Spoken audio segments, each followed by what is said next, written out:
Ninemile Canyon. Got the Stranger Things bike going on right now. The first sight panel, my friends. What's going on, guys? This is Toadmoto. I'm currently just right outside of Price, Utah, or Wellington, Utah, and we are going up a canyon that's called Ninemile Canyon, which is said to be the world's longest art gallery, and I'll tell you why. This canyon traces back all the way back 8,000 years ago of humans or Native Americans and their presence inside of the canyon. And there are over 10,000 discovered petroglyphs or pictographs that are in this canyon. They were either done by the Fremont Native Americans or the Utes. Now the Fremonts, they existed, or what we think, they were back in this canyon anywhere from about 750 AD to about 1250 AD, if I remember correctly. So over 1,000 years ago. The Fremont Native Americans weren't your typical hunter and gatherers. They were into agriculture. So what they did is they farmed. They had corn and squash.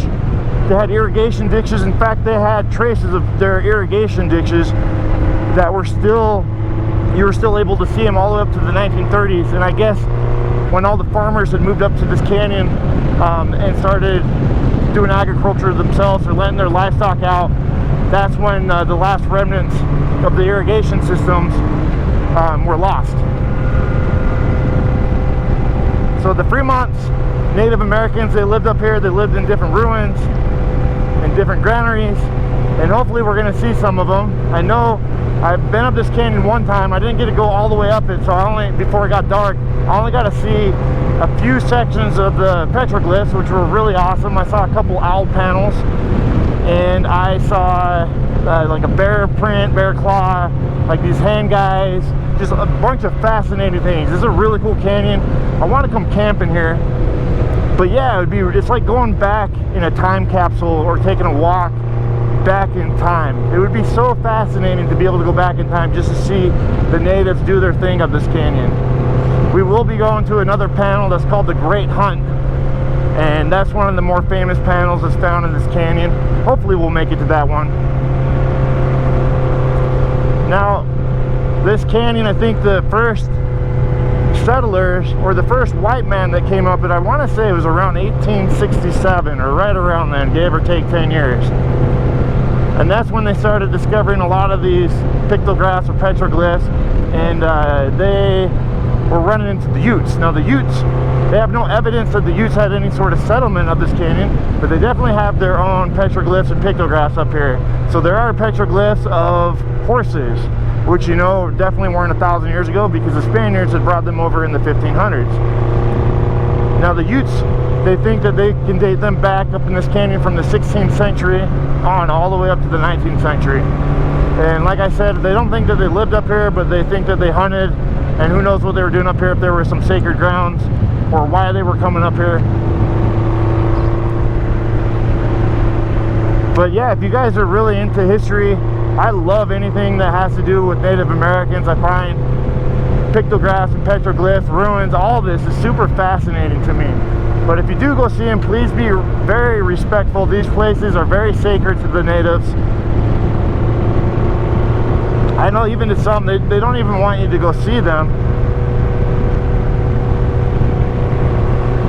But since this is on public land, and I think that it's important to share history, and also fascinating to me, like, I love seeing this type of stuff. The first panel that we're going to stop at is called the First Sight panel, I believe. And I believe that there's some modern graffiti on it from some guys that had carved their names into it in like the 1800s, or maybe it was like the early 1900s. I can't remember. It's been a minute since I've been up here. But when I went to it last time, I remember scaling up or shimmying up a cliff to get to them. And a lot of these petroglyphs or pictograph locations in Utah, you'd be amazed by how high up they are, up on the rocks or the cliffs. They get pretty dang high. Makes you wonder how they did them, especially in like Sago Canyon. There are some old cabins, old homes that are up in this canyon too. There is a RV campground, I believe, if I remember correctly. I drove by. It's a very fascinating canyon, full of history. I know that they say that they don't think that they've discovered nearly as much as they can, like maybe like 10% of what they think is actually in this canyon. But I wouldn't be surprised if we've driven by tons of petroglyphs already. And maybe some of them have been documented, maybe some of them haven't. I remember when I went up to the owl panel, on the way back I kind of strayed off of the trail and I found a random petroglyph off of the trail that I'm sure other people have found too, but I don't think it's very well known. Maybe we'll get to that one today, maybe we won't.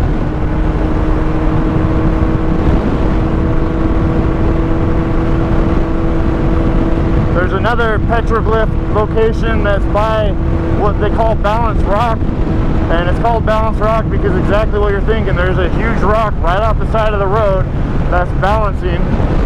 Those ones are pretty cool. I remember there being one of these hand guys where they have their hands out like this.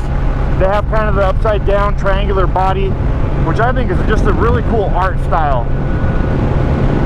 I know a lot of the Native American history is all oral, but there has to be some interpretations with these petroglyphs. I wish that we knew exactly what they were saying, and maybe we do, but to a certain degree. But I'm sure that there was a lot more that we could have learned from them. And that's another thing that I find fascinating about Native Americans is how close they are with their community, how close they are with their stories, how sacred they are to them, and how special they are.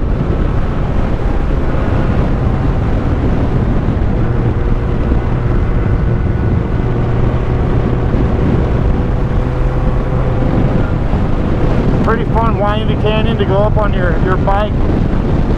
Taking a chill right now. It's probably dropped a good 15-20 degrees since we were down in the Price area. It was really hot. Now it feels nice and cool, but we also got the clouds. Check that out. Look how pretty this is. The American Southwest, my friends. And this is more central Utah than anything. I wouldn't even consider this like southern Utah at all. Just on the cusp on the northern end of it's just central Utah. It's even on the northern end of central Utah, in my opinion.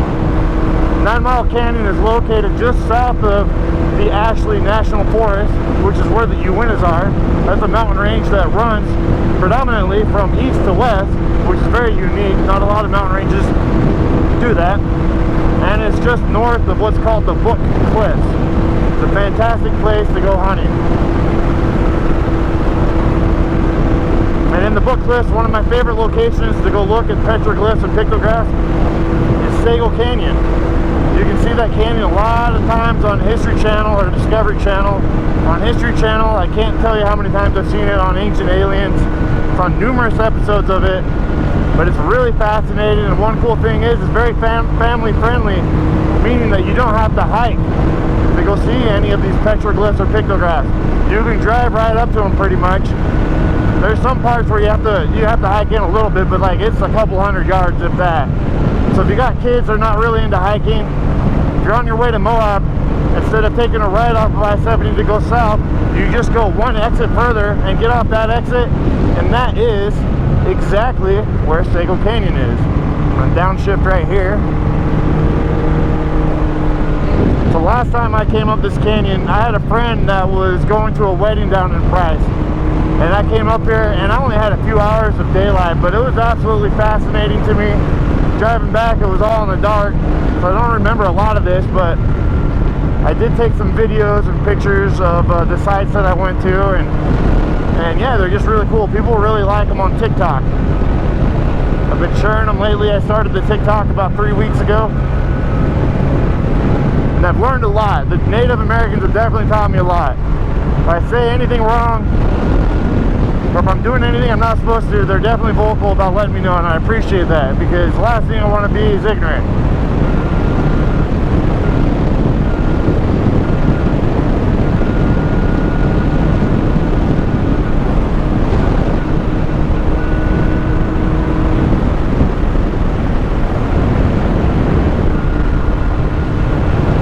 There's all sorts of branched off canyons down here. Some of it's private land, some of it's not.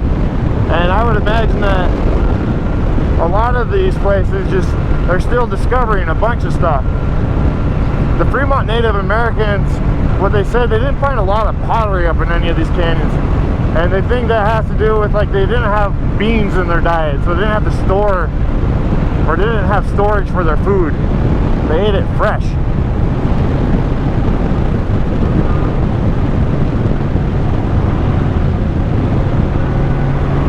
Old little cabin right there, says keep out. But yeah, it just makes you wonder, if you look up on these cliffs, if there's anything that we're missing. I'm sure there's some granaries. The Fremont, they made their homes higher up in the canyons than lower for a lot of reasons, mainly protection, safety, protection from natural things like flash floods, gives them a better vantage point, makes them a little bit more secluded.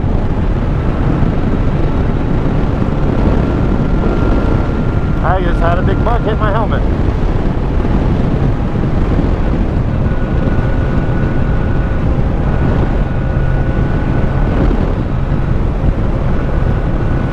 I remember I got off on one of these pullouts and I hiked up, but I can't remember if there was anything to see the place where I hiked up.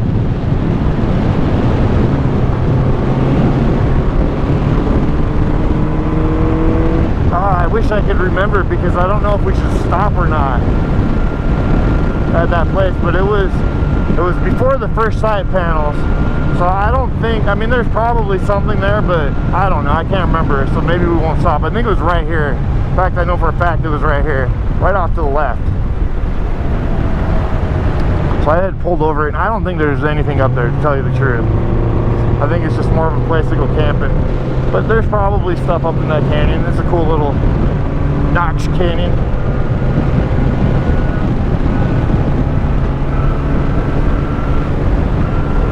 Making sure that, so I'm in a group of 3 today.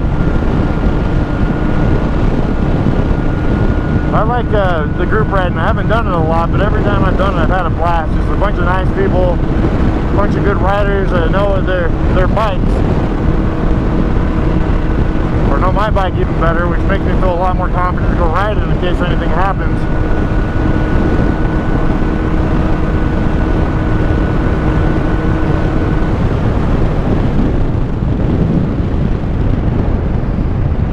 Ninemile Canyon. Open valley land. Yeah, that's pretty. It's all green and stuff. Got the Stranger Things bike going on right now.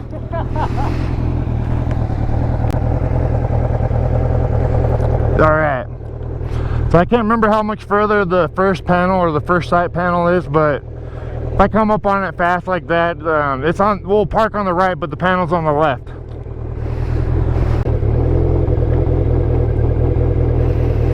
Ninemile Canyon, which is nowhere near 9 miles. Like I was saying earlier, I think it's 67 miles, and it's like 38 miles, I want to say, to get to the Great Hunt panels.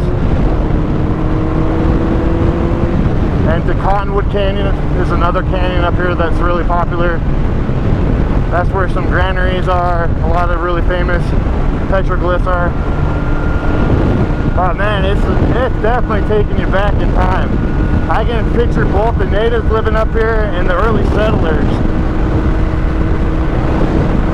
This used to be a major route that they had used. It was pretty busy. Not really used that much anymore, other than they had discovered a bunch of gas in this canyon. This is one of the controversial things that's going on, is there's a lot of trucks or big rigs that will come up and down this canyon, and they displace a lot of dirt and dust, and it's destroying the petroglyphs and pictographs. So it's very controversial, because obviously we want to preserve this stuff, and you got to draw the line somewhere. And then there's just people trying to make money, you know. But I think that there should be a way that they could do it where they have to cover their trucks if they're moving dirt, to eliminate the dirt pollution.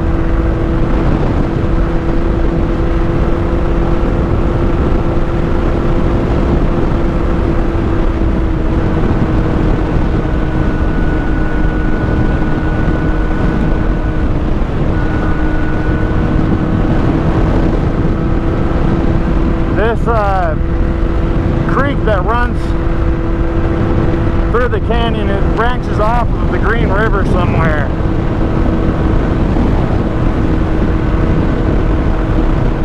There's also pit houses that are up here. I don't know if we're gonna see any pit houses, or if they're, a lot of times with like the pit houses, like you just kind of see a dirt hole. But this might be where the first panel is. Let's see. 9 Mile Ranch.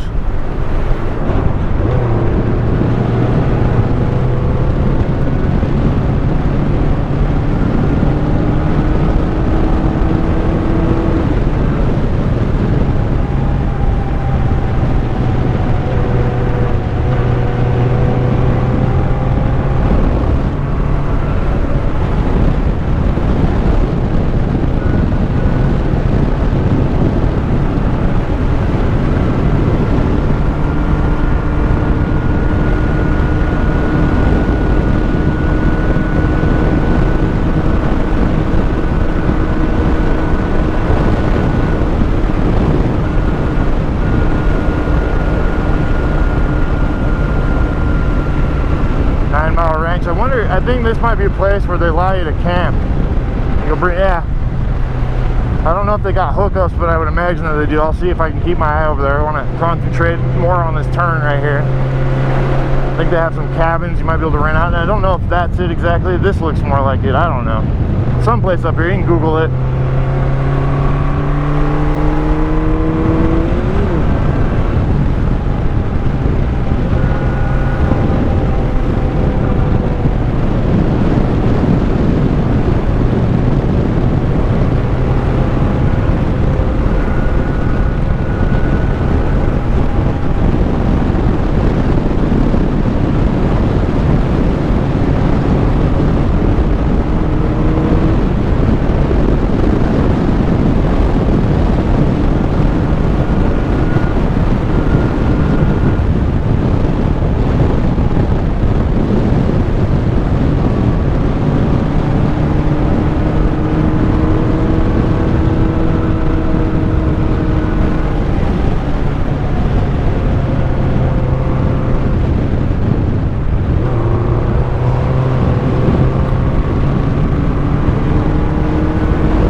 That gave me the butterflies.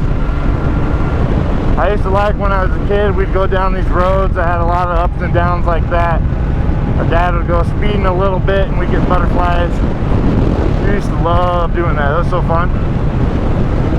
I want to slow down on this one of this 25. Definitely going a little bit faster than 25 right now.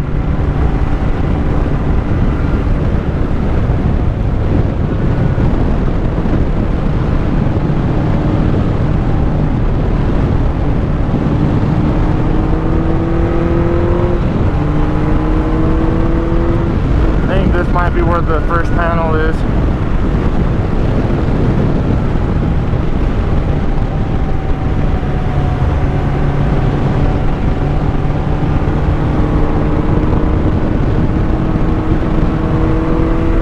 Right, might be, I want to say it might be that cliff right there. Let's see.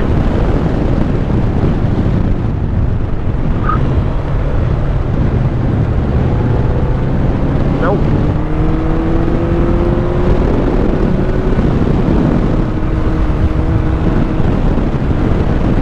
A lot of this looks alike.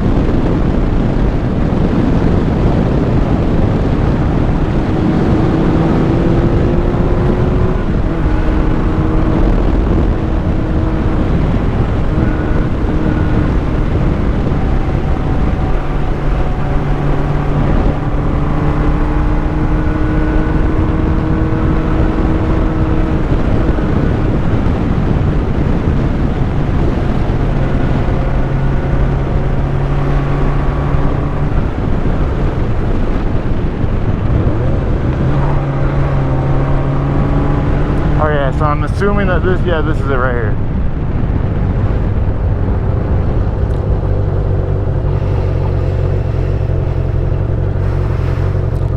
The first side panel, my friends. Alright, I'm mainly going to do this with my phone, but I want to show you on the camera with my GoPro that you can see some petroglyphs up there high. A lot of the times the natives like to do them high to protect them so other people couldn't come and destroy them. But over here, yeah, you can see a bunch of modern graffiti. Tim loves Tanya. I hope that was worth it, Tim. Asshole.